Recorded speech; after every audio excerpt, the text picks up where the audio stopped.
Simbité donc ba fanatique au monde entier donc Big Boss le roi de la phrase obetandoule bientôt là bazo valider akokota na yaza na pouvoir on est pouvoir on est libéral pouvoir moi libre ndio mona ba enseignant ndio mona ba avocat vous comprenez bango ba kota parlement qui a copé sa cour voilà avocat et ça ba avocat ba enseignant bon ouais musicien te simbité abeta musique. Donc, Betara Musique. Betara Musique. Donc, comprenez l'ambiance de cette émission. Excellence. On est chez Igo Santé. Tu es au solo. On est ma solo. Neboyo qui mène au solo. Ma solo. Donc, au Italie, on est à Liboso. Son tout prochaine plutôt chanson. Où ils ont bien marqué formidable. Et puis, tu es au solo. Souka ma solo. Donc, sur mon Igo Santé 9 ans. Big Boss le roi de la forêt parce qu'il n'a comprenant au Bible et lobby. Parce que ce Big Boss ça na mabé bola munaeza 85%. Soit ça na mabé naé ils a 15%. On se comprend. Il na va les premières missions au bango na TV c'est moi. Si on a Big Boss ça na mabé té ce que moi est-ce que trop mabenga. Voilà.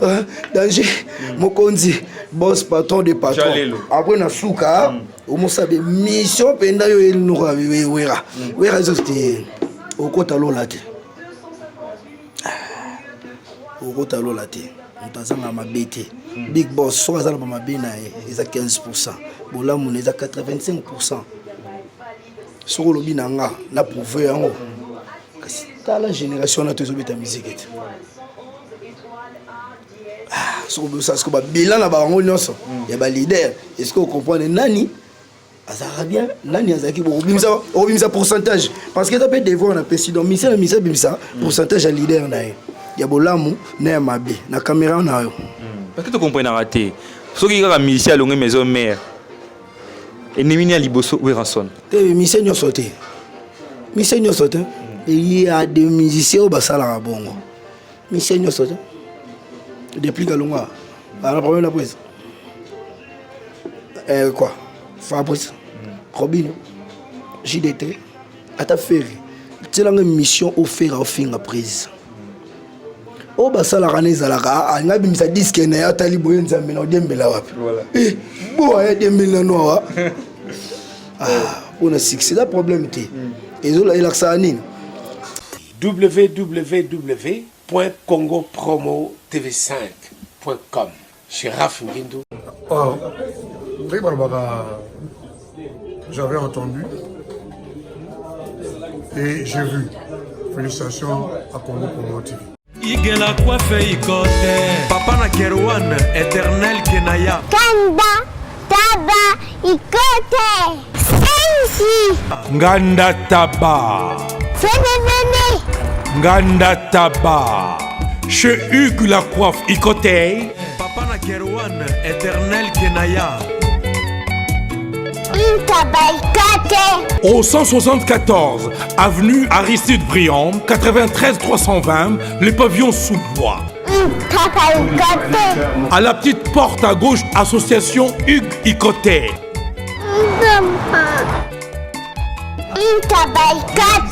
01 41 55 0000 Ntaba Ikoté. Descartes Construction et yeah! Fini l'inquiétude pour la réalisation de vos constructions de rêves en RDC au prix imbattable. Grâce à votre entreprise installée en RDC uniquement pour vous, spécialisée en construction, réfection, bâtiments, immeubles, vente de terrains, travaux publics avec les ingénieurs architectes qualifiés au prix incroyable. L'Escarte Construction est aussi spécialisée en luminosité des bâtiments et éclairage public. Installation des systèmes d'alerte, intrusion pour des maisons et véhicules et tout d'autres services. Nous acceptons aussi les paiements par tranche au prix incroyable. Pas d'hésitation avec Descartes Construction. Vous ne serez jamais déçus. Pour tout contact, notre email est descartesconstruction@gmail.com. Notre numéro de contact plus 447 93 92 82 813 et appelez-nous pour Kinshasa, plus 243 89 91 56 86 2. Descartes Construction, Atozana Mbongo Moké, Opération Tongana RDC. L'agence d'export et d'import, Michel Atlantic Shipping. Et Bana ya Canada, Bana ya USA, Bomitongisa Lissousouté. Pour tous vos achats et ventes voitures, pièces de rechange et les accessoires possibles. Na koti na ba koli na bino na Kinshasa, Bomitongisa Penzate. Please, bakoya koza koli tinandako. Pour tout contact, Benga Michel Lukadi. Plus 1 508 371 60 43 USA na Canada. Pour la Kinshasa, benga na plus 243 89 551 30 38. Michelo Atlantic Shipping. Yaboye, Bazuapi. Raph Ngindou, félicitations pour la promotion, c'est la rapport d'artiste. Que Dieu te bénisse. À qu'on n'ait pas demandé, il n'y a rien en face. Suivez Congo Promo TV avec le PDG Raph Ngindou. Nanenga Mabete, Congo Promo Raph Ngindou. Boga, en tout cas, félicitations, merci Sito Oumela. Raph Ngindou, le présentateur la force créative Congo Promo. Boroto, ça la force militaire na Congo Promo. Et faites comme moi, allez voir Congo Promo, tv5.com. Donc au nom de Jésus-Christ, nous bénissons le Congo Promo. Avec Raph Ngindou, Congo Promo ne tombera jamais. Bigolo Congo Promo nde. Ouais, Balobi Raph Ngindou. Congo Promo toujours, grande puissance. Come Congo Promo qui torcos net in a film. Congo Promo, babundana nango. Raph Ngindou. Congo Promo. Mesdames et messieurs, bonjour. Merci de rester branchés sur votre chaîne Congo Promo TV dans cette émission qui est Excellence. Votre émission Excellence qui est présentée par Scotty Kabalou, la justice de la presse. Et dans cette émission, on vous a toujours promis des intégralités, des informations justes et durable à la source. Et aujourd'hui, c'est la raison pour laquelle on est là chez un artiste que vous connaissez, un artiste de Wenge Musique à Maison Mère de Roi de la Forêt. Avec lui, nous allons essayer un peu de parler de beaucoup de choses qui engagent son groupe, qui est Wenge Musique à Maison Mère. Et puis, de tout son prochain projet qui est formidable. Mais quand c'est formidable, à 8 titres. À 8 titres, à 8 chansons, et trop solané sur Nzemounaye, trop solané sur comment se porte cet orchestre qui est Wenge Musique à Maison Mère, et puis Mambebele Beleka concernant la musique, l'actualité. Et puis je dis merci d'abord, avant de tout commencer, je dis merci à lui, il est le boss, il est le chef, il est le coach, donc l'ingénieur Raph Ngindou avec toute la famille, donc en direct des 001, donc les États-Unis. Je dis merci à Raïs Kangi d'être avec moi aujourd'hui, donc c'est la Moussala. Je dis merci à Julio Matumele. Gilio Matumele, donc on est ensemble, le seul. Igo Santé, bonjour. Ouais, bonjour Tata. Tu es là, on a parlé, tu es tout solo là pour ma solo Peneza. So, mon tobokati nga wutu boulot parce que donc, après sinon, on va na Big Boss, le roi de la forêt. Maman Sylvie m'a pas depuis résidence. Bon, il faut le bagarre la caméra parce que je depuis ma promotion bandit par rapport à la Cour suprême d'amour. Parce que dans un studio, on a parlé, moi, en studio, malgré le systématique, mais on a dit que le rôle là, on a mais tout ça, on a parlé pour nous makambo. On a programmé, on a salamindoule. Bon, bokatinga bouloza pe choité. On a pe na pika na posa na bino pona monde ati parce que batu belé batu musu bazana ba Chine ba éviter que marambo. Batu bazana ba Pakistan, batu bazana ba Asie kuna na kasino ba ebimbela ote. Na nzela machine na yonde mukile comprendre. Donc confirmer que Igo Santé na Nzembu na kati formidable. Oui, pourquoi pas donc Big Boss azana na za maboko pembe. Quand on est dans le loba, na ibiki wembanga déjà tout na mama nzimbu na ibisaka wana na ibisaka OK soki Big Boss apesi na kopesa makambo parce que biso ezalaka soki no ba bengi ote ko za la presse avant de me présenter donc sikoyo ba bengi nga Babengi Igo Santé, on est chez toi à la maison, mais tout le monde kando lobby home cinéma, moi studio na yo. Est-ce que travail on est inquiété à Wenge Musique à maison merde? T'es inquiété comment on a pianiste. Dans ce groupe, il y a un orchestre, orchestre, c'était studio orchestre. Studio, ça coûte souhait à Big Boss, le roi de la forêt. Parce que ceux qui ont programmé, ceux qui ont aussi un basson, ils ont Big Boss, le roi de la forêt, on a déjà fait un pianiste, il faut qu'on compte.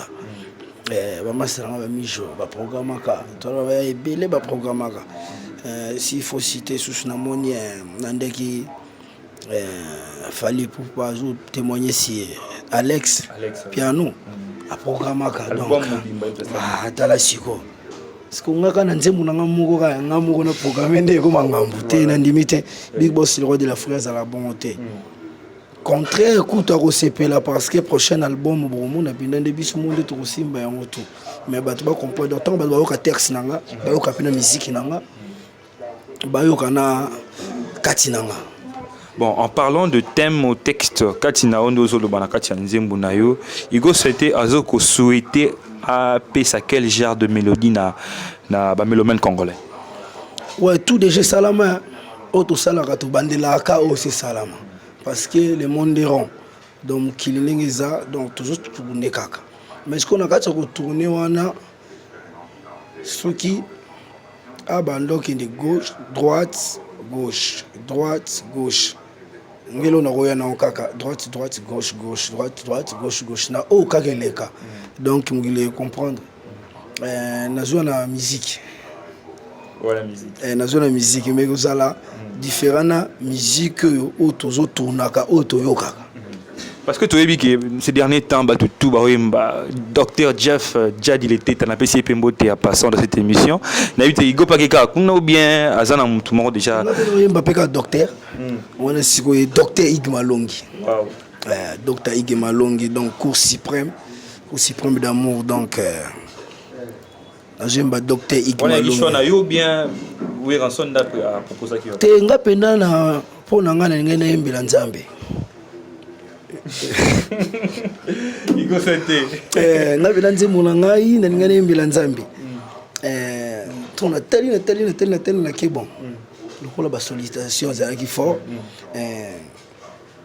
Dr Ige Malongi ye biga kawana cour suprême na benga cour suprême tango aye ko solliciter nga ke Igo na ko zwa nzembo na hote tona tali pe bon docteur toke na peka bongo parce que to encourager pe docteur ba simba ba tumbala moko ki ba memelo pe mutu mo simba ngano ke kuna ngano ke mingi ka teke simba na mukongo na ka bien soko tinga lobo na yo ka diki te déjà pe nini ya rapé thème na minute na kata ils ont mingi donc ngano ya ngano zongo sabatu pina ba ya ouais tu sanga Gilles bava makasi ya kolo ya nini ngo nazala paresse nga grand messieurs nazala pe mangu te kasi toujours na millier na kombo ya Jesus ngai likundi soki na lukite nani akosalisa nzambe pesa makasi ete nazwa oki ba texte wana ezala pe na mingi te bon ngana na base pe na mingi na mokili wana yona biki ona kosaliza ka aussi salama mais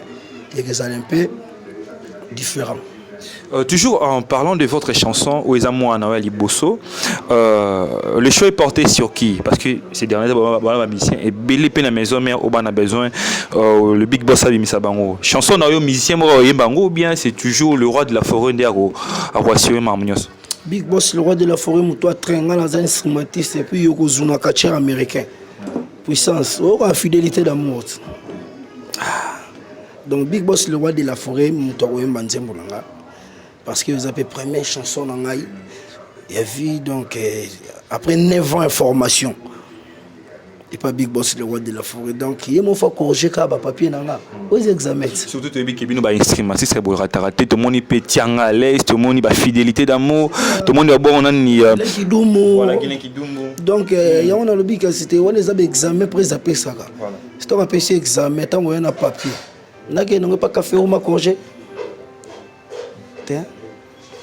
Donc ils n'ont pas le professeur à corriger après bah moi ça va apprécier tant que ngamo na wa la siko bon bah c'est les Betanon Tswaka Ronaldinho ya Bobby Betanon na rota la pe oh Cristiano parce que tala ba mise bana batala na wenge faut que tout ça bona matala tala ndeti ba Cristiano monde ti be tshemba ba mingi nzembo boka bangala pourquoi pas la nzembo na yemba natali pe Ronaldinho parce que ils ont ba fanatique le monde entier oyo bazaki ba fanatique ya Victor Eleison ba lelaka Big Boss le roi de la forêt fort tant ba mona Ronaldinho na maison mais ça là bango plaisir fort parce que ba pe ba yoka na ba bafle.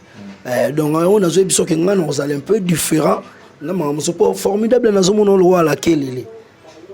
Album voilà, nous avons une vision à laquelle il est. Donc ça, voilà, nous avons un titre à laquelle il est. Donc on a des chants inhérents à laquelle il est. Donc des peu formidables les oeufs. Il y a Nicodème, il y a Café Room, il y a chef d'état-major local, tout. Azoya Lissous.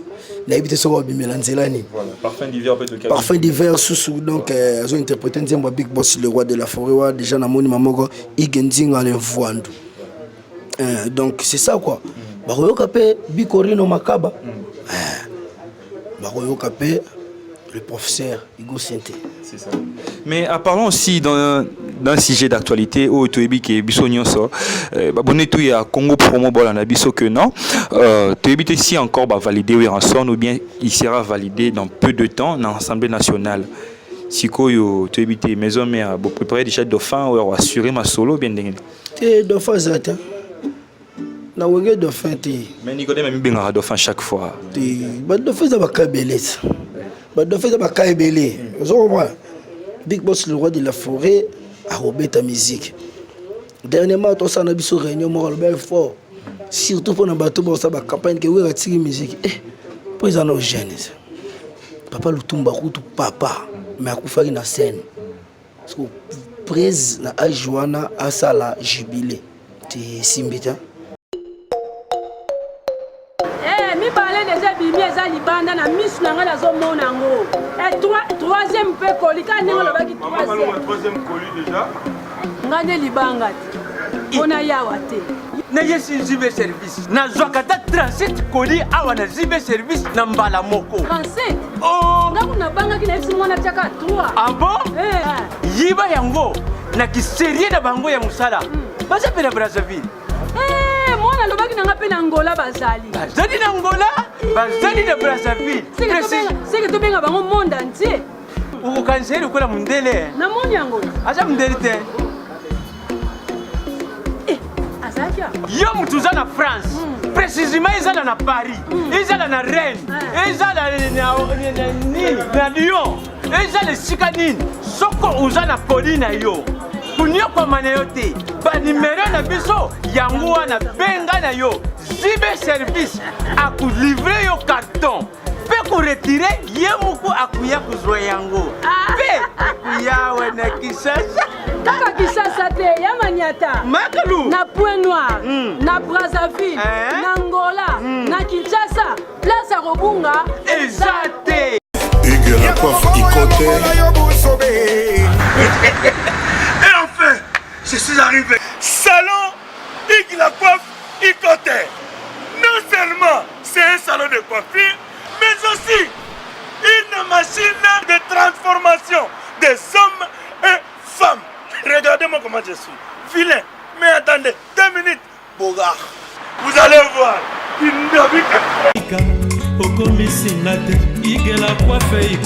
Hugues la coiffe Ikoté. Votre salon de coiffure mixte afro-européen situé sur la Nationale 3 au 174 avenue Aristide Briand, les pavillons sous bois. Pour plus de précisions, veuillez nous contacter au 01 41 55 00 00 ou encore sur notre site hugueslacoiffeikoté.com. Nous sommes ouverts tous les jours de 8h à 20h, même les jours fériés. Hugues la coiffe Ikoté, l'homme qui coiffe la ville. Hugues la coiffe Ikoté, le salon de coiffure mixte afro-européenne de proximité. Au 174 avenue Aristide Briand, les pavillons sous bois sur la Nationale 3. Un seul numéro, 01 41 55 00 00. Hugues la coiffe Ikoté. la beauté de votre chevelure chez votre frère. Hugues la coiffe Icotain, même père, même mère. Chikicha, chikicha, cha cha. La beauté peut tout changer. Salon Hugues la coiffe Icotain. Quelle beauté! Sexy pour les femmes, ndindindi pour les hommes. Simbité donc fanatique au monde entier donc Big Boss le roi de la François Betandoule bientôt là bazo valider à Kokota on a yaza na pouvoir on est pouvoir on est libéral pouvoir moi est libre ndé mon na ba enseignant ndé mon na ba avocat vous comprenez bango ba kota parlement qui a copé sa cour voilà avocat hein ils a ba avocat ba enseignant bon ouais musicien tu simbité a beta musique. Donc, Betara Musique. Betara Musique. Donc, comprenez l'ambiance de cette émission. Excellence. On est chez Igo Santé. Tu es au solo. On est ma solo. Neboyo qui mène au solo. Ma solo. Donc, au Italie, moi, on est à Liboso. Son tout prochaine plutôt chanson. Où ils ont bien marqué formidable. Et puis, tu es au solo. Souka ma solo. Donc, sur mon Igo Santé 9 ans. Un Big Boss le roi de la forêt parce qu'il n'a comprenant au Bible et lobby. Parce que ce Big Boss ça na mabe bola munaeza 85%. Soit ça na mabe na il a 15%. On comprend. Il n'a pas le premier mission le bango na TV c'est moi. Sur no Big Boss ça na mabe été ce que moi est-ce que tu comment benga voilà danger mokonzi boss patron de patron après na suka o mo sabe mission penda yo el no wera zofti o kota lolate au rotalo la té mutazanga mabete Big Boss soit ça na mabena ils a 15% bola mon ils a 85% sur le binanga na prouver yango kasi ta la génération na tozo beta musique sur ça ce que ba bilan na ba ngo nyonso ya ba leader est-ce que vous comprenez nani azara bien nani azaki bo obimisa pourcentage parce que ça peut devoir na président misa bimisa pourcentage à leader na ya bolamu na ya mabe na caméra na yo parce que tu comprends raté soki kaka musicien alonge maison mère et nemini ya liboso weranson te musicien nyonso te il y a des musiciens au basala bongo musicien nyonso te depuis kalonga ana problème la prise quoi Fabrice Robin JDT ata ferry tselanga mission au faire au fin prise o basala kana ezalaka angabimisa disque na ya tali boye nzambe na odembela wapi voilà bo ya dembela no wa on a succès la problème té ezola ilaksa nini donc avant ça kali kamuna ça faut zonga na parler mais bazo parce qu'on a parlé na nenga mabena nenga mafinga vous comprendre donc on a bimisi pourcentage à leader nanga donc so yopé oyebi pourcentage à leader no le kana TV loba parce que tout le monde conseille mon boto livré Kalaming était na ngirangeng plutôt et qui parmi ba concert moi mi nene populaire ou boto et ces derniers temps parce que ba mbona tout le monde en mingi na wenge musique à maison mère tout le monde épée depuis qui ayembi pena les rois de la forêt donc sentiment na mona ngenge nini donc ouais c'est une ambiance parce que makambo ça non facile hein tout ça kaka et non facile. Bon, depuis qu'il tellement ébi mamban. Et on a poussé na kiti bozala ki wana mona ki akei. Ajoka kei ya papa na e, ba pesa ke miko yembagi na papa na e, pesi sous makambo actualité monde entier. Vous comprenez ce que depuis kana studio. Tanga ko boa ko simbate. Donc a diembe na ninga bien. Oh. E ko simbo be simbate. So diembe kana ninga faux anzadi. Donc ça mon simple. Voilà. Mais est-ce que la musique au niveau Betarabo, est-ce que Igo Santé a croyé à peine à fétichisme? Mais fétiche à ma casse déjà tout ça là on toba nango dana be kodim. Et ça ba maman la ba fétiche. Que ba la muso 6h ou la muko kati pongi. OK kodim. OK mama bonza oti. Et bien maman na fétiche. Et maman na solo ka déjà kaka sacrifice tout ça là kana. Ba to ka sacrifice ka ko boma mututa. Sacrifice ezana nuke eloko moto asalaka chaque ntongo olamuka asukula uniforme alati yango ntongo ake classe ntango mosumbunga transport eza te mais comme une école azotanga alobi ntango azwa diplôme kisimuma yango na bandeko kosala. Parce que parlons de ça, tout là, le roi de la forêt na émission morale qui et puis on a participation à ça qui na culte ya pasteur Kabundi Walesa. Ouais, aloba qui il a témoigné devant tout le monde qui a même marabino tout na makolo. Il y a pasteur à Sambeli pour marabino na nzela nzambe. Mais il y a des gens qui ont douté. Ouais, bah mon adam souera na image morobo un satan peut-être banin makati. Oh, douter comment Big Boss le roi de la forêt botamino na fameuse chrétien. On a déjà Patrice tout ça. Quand on va na bella na zo mo problème au bolbe. Ba tout ba histoire.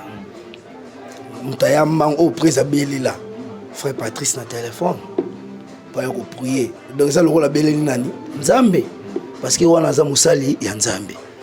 Donc ba signe la reconnaissance on a déjà il a déjà 4 moto. Parce que na minute on a sorti muta solo ka. Fa ça be carnage be cartation fa benda. Mili mo be fulanga. Mais il y a zo prier grande sœur n'a pas y a zo prier. La bien frère Patrice aye asangisi ma bondeli. Ngape na famille chrétienne. Voilà.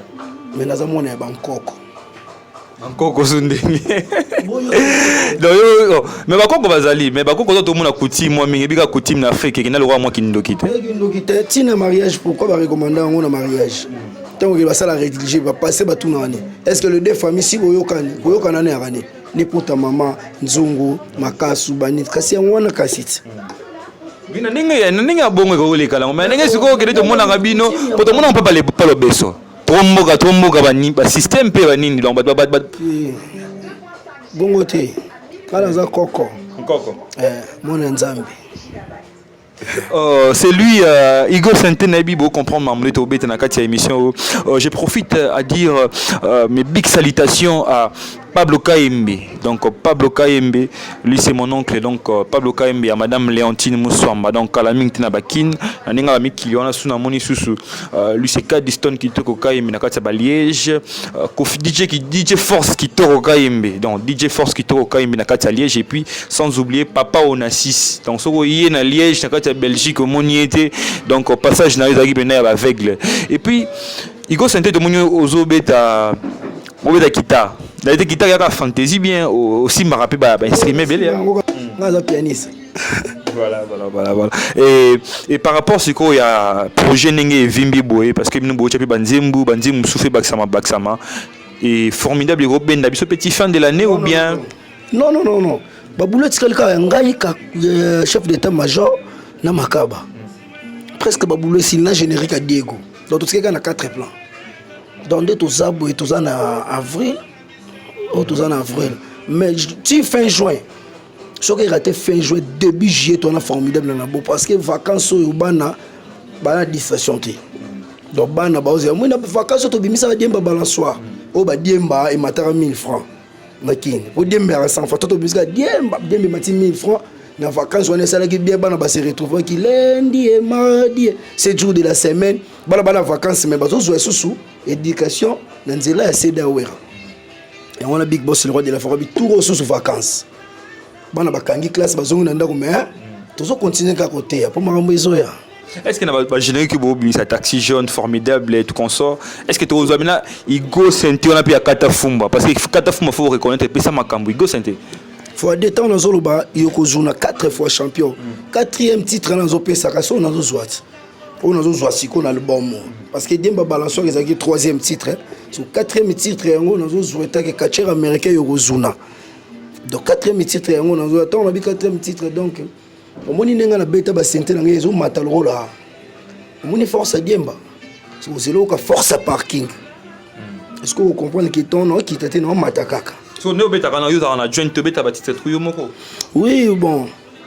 La micho na makila na mai na nzoto zo sala makasi pour na lembité mais na autre joie déjà dauphin dauphin sali. Et puis c'est un sujet d'actualité au matin à Papa Lutumba ils ont appelé tout récemment le mardi. Est-ce que dans tout le bien comme on a Papa Lutumba les poètes ça te rappelle quoi en tant que musicien? Grand poète, grand chansonnier. Donc papa quoi biso tobotami toyoka papa Lutumba tokola toyoka papa Lutumba ti sikoyo tiake atiki peka toyoka ekala terre otobete la vie na biso waze quoi toyoke donc oyo kota biso tolisi ko to banda kolanda lokolo wana toko matina niveau ya komi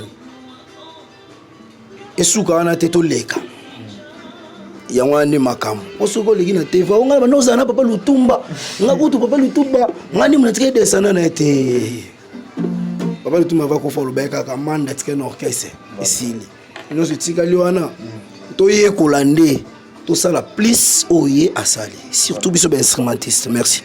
Et puis tout le bango susu au cas musaki batu batabuleka que non Igo Senta bimana wengi musique à maison mère répertoire na c'est trop ou wengi musique à maison mère, mais tu as impressionné les gens, tu as surpris les gens tant ozala ki na ninyo zala ki na matongi wana ya papa Wemba matanga façon au beta wana, donc tu as immortalisé Mambebele.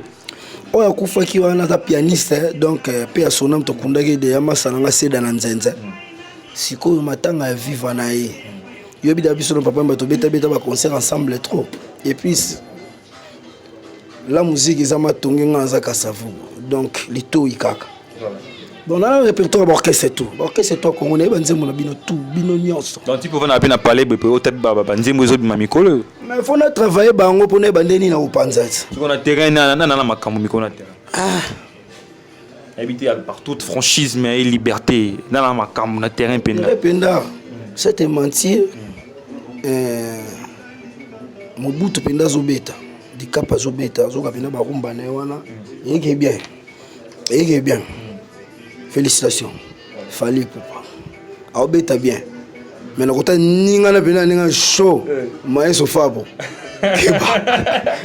voilà parce que 3 ans biso tiki terrain total la pena to mobela kete siko to ya na numbawo to ya wana na total no nene sala parce que ma belezo melamaya soit moi toujours donc comprenez, donc il a reconnu Mamou dans le terrain, réalité dans le terrain, bateau ba obeta parce que il faut deux fois qu'on reconnaisse bateau, ça la ramène bien. Quand je me dis que Lelo Naomi journaliste, parce que j'ai appris na musique quand je vois le vieux comme de Papa Pimboma, ils nous ont inspirés. Des gens comme de Nati Lokole, ils nous inspirent et nous inspirent jusqu'aujourd'hui. Donc, au moins reconnaître Bato Baleka Moi Liboso, ça fait vraiment du bien. Igo Santé n'a habité parce que nous avançons vraiment vers la fin de cette émission. Parce que Torozoyo Lisusu, parce que Nzembu Kalamingite et Obima et Osalama, il faut faire la promotion de cette chanson. Et puis, c'est aussi un conseil que tu s'appelle Bino. Igo, parce que la majorité de la génération de Bino, quand vous venez dans la chanson, mais par après 2 mois, 4, 3 mois, et puis tout en oubliant. Parce que nous avons TV. Voilà. Nous avons un micro, nous avons une caméra. Tu es parmi les rares, oui, par rapport à nous avons pianiste, nous avons dans le monde, nous avons un chef d'orchestre, nous avons bon, la différence on a tout que pianiste sous bina ramakas ko le pianiste tout la différence on a tout que pianiste moi lo barapé bien te va lo barapé trop la différence on a tout bon si na chant faut zelango et là vous il a pas prouvé faut zelaka wana mna biso que yeso abeti biloko ne sente ça na mais abina pe ko le pianiste tout mais on met non sonner lo ba na monde si na chant le bango même na kuzuba chana et puis par rapport et puis nengo mona la promotion on a TV parce que ne sont mona on a TV donc ce là le batro té na lobi na ngai lokoti na lobi nzembo ezoya. Donc il faut retenir que on doit préparer chanson déjà studio donc boba na bamba travail déjà on a programmé déjà donc tu fais une semaine déjà faut donc le 3 lundi donc tu fais une semaine déjà faut inviter Mambutu. Et par rapport au NNGP na masolo ya ba production na Afrique du Sud déjà masolo je fungwa mais est-ce que mes amis bazui na date mon panchona ya wa Afrique du Sud ba misi ba ninga ba okeli ba André Zali mais le rôle nga nazana on te Piroger ozwa Piroger ozwa Dr Pichu Muzungu André Zali na makasi surtout na vacances tant ko boa ka to zapenda te totika pena babunda nango biso tozapela libanda libanda batizaka bino trop bandundu trop ngerengere eza Congo ya lokola bapisquoire ya lokola bapisquoire so oke na Nigeria oyoka bo babetaka na benugu babetaka na babidjan babetaka nde mpe biso toza mboka na biso faut pas minimiser donc bato bana bandundu babato te me biso tovandaka tobeta biso bandundu kananga nino leka biso na makambo te donc mpe tobima na Afrique bayebaka bango te na baafrike omona babetaka banzembo kaka ya système bato babetaka banzembo mbili ya bele nazo biso baréalité eza ndosoka kaka bake Nigeria oyo bake bo tia conseil mo bato yoka na banzembo ya papa Wemba banzembo ya papa Lutumba banzembo mbili ya bele kuna bayebi yo te donc c'est ça. On est déjà à la fin. On est déjà talonné par les temps. On a habité un dernier mot et puis ce gros bassouni n'a pas de bol à moi on a su que ça qui puis ça réalité on a théo je mets ma main tout ça non on a vu déjà qui tout na sala ka simbaka le rôle simbaka donc je n'ai rien à craindre donc cours suprême d'amour yango ezoya monde entier tout ba Igo Santé opéranga litoi bino mo bo juger dans la moni maman ko président du pôle mon cher Ida Wenaye to yelinga mingi na débit et ça lié bien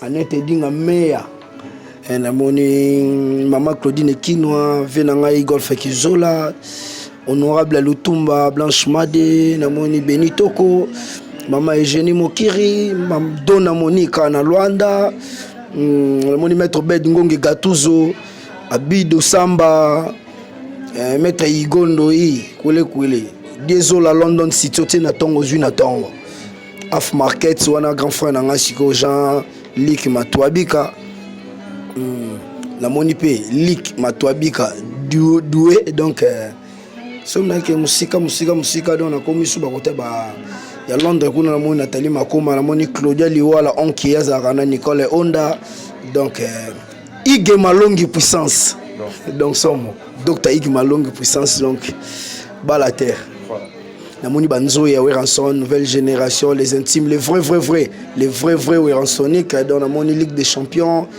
na moni les intimes na moni le chancelier na moni ba député ba sénateur ba parlementaire à Weranson donc voilà. Quant à moi, je dis merci à toutes les personnes qui nous ont suivis. Nani Igo, au Bossani numéro, peut-être va te contacter pour nous dire bandi. Et c'est une dédicace. Ouais, au hasard pour ça qu'on a dit mon langage hésité. Le numéro langage il a plus de 143 89 66 82 447 plus 243 89 66 82 447 donc direct. Voilà, le numéro est là. Binotu Bolimbo Bima, Katia formidable, la Katia, il y a chanson à Igo Santé. Le numéro est là, contactez-les. Quant à nous, au Bolimba Contact Nabiso, on est là sur WhatsApp, dans le numéro est Zarana. Et contactez donc l'équipe de cette émission Excellence. Donc, Oyamba Binotu Sola bien. Donc, retrouvez-moi très prochainement. Toujours dans Katia Actualité, toujours dans Katia Makambu. Donc, au revoir. Batutuba Benga. Vous avez surprise, la seule on a aussi aux États-Unis. Donc, vous avez vu, vous avez mis tout le monde tout ça va prix moko ya c'est pour encourager bino boye ba que FM service à sala musana ina nenge esengeli. Yango na sengi na bino susuke. Boya, bobenga biso téléphone yango to pesi bino de façon boka ba prix na biso et puis vous avez jamais déçu. Les angai représentant de FM service na kati ya mboka ya Dallas. Denka na la kaki bino ke na uzana kati ya mboka ya Dallas et on a États-Unis. Alors c'est là bas des connus sur les Congolais au bazaki ko benga au bazaki ko lokachi fait mes côtés à États-Unis pour le moment tout continue à États-Unis toujours basé d'abord premier dépôt na chose à Dallas alors tout ça au sein na binonyo so bana Texas bana Dallas partout bo ali bo contacter biso bo benga biso numéro na biso on a service auto za na en Europe comme awa et puis tu rendre bien service wana batu nyonso bazana bakoli na bango mituka na bango biso sala la VIP ningo pesi motuka awa ti na kati ya ndako na bino na Kinshasa donc lelo la ko senga na ban États-Unis ya mwana bo soutenir JFM service parce que les agences na bino Et puis c'est trop sûr, agence faisait sûr, oh bon, on a que non, bon, on a révélé, on a vu partout. Et le petit côté, on a gâté un beaucoup d'assurance, on a trouvé Sabino, comme des topés sango, on a payé une sous l'Europe. Alors, toujours c'est la sous que le 22 avril, oyo, tout à Namboka à Atlanta.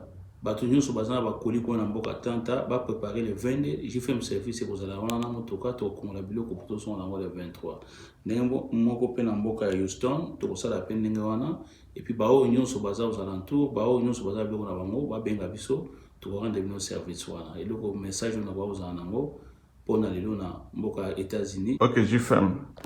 C'est par exemple na itamo baza un peu loin à Dallas à Texas.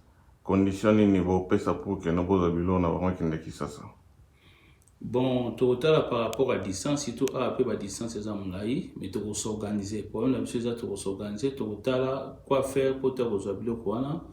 Tu vas avoir à disposition, tu vas avoir à main. Tu as un numéro de téléphone? Oui, le numéro de téléphone, il y a aux États-Unis, à Texas, ils ont 214 10 740. Tout dans la 214 97 10 740. On a un numéro na biso. Moi bobenga biso et puis le reste ça va information to informer bino. Merci sous pour na biso ka bande ko na biso. Mboka tout au JFM service Kota pour la première fois. En tout cas tout ça la sod moka makasi. Donc batu tout ba benga boza la surprise ya sod on a ça na kati États-Unis. Donc bobenga biso ils avaient mis tout kana bino tout. Tout ça va prix moko ya c'est pour encourager bino boye ba JFM service asala musana ina nenge esengeli yango na sengi na bino susuke boya bobenga biso téléphone yango to pesi bino de façon boka ba prix na biso et puis vous a jamais déçu et puis bon mona ndenge bo ekende rapidement et puis bo tiga ba client na biso je fais un service. Merci mille.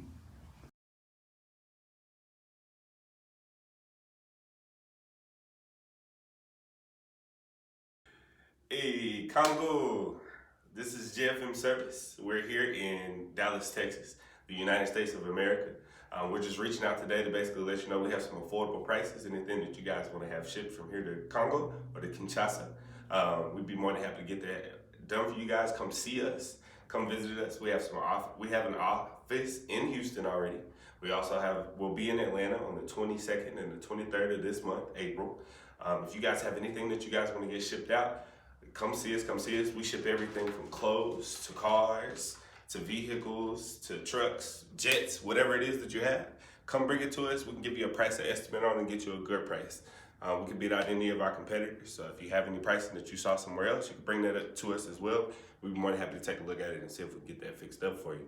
The telephone number that you can reach us at is 214-971-0740. Give us a call. We'd be more than happy to get you some info. You guys asked for my man, Mr. JFM, to come. He's here, ready to help you guys out and give you some services. Give us a call again at 214-971-0740, and I guarantee this man will take care of it.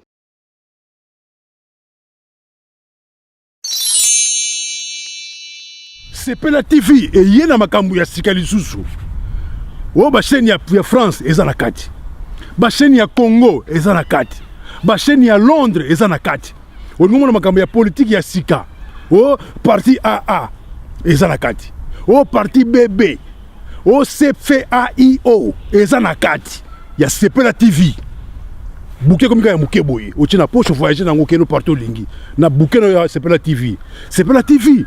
Mais ma biso n'engozo mais ma biso on a 4K machine ma daka Sepela TV. Bienvenue dans le monde de Sepela TV. Sepela TV est le décodeur qui vous permet de suivre les chaînes du Congo en direct de la diaspora.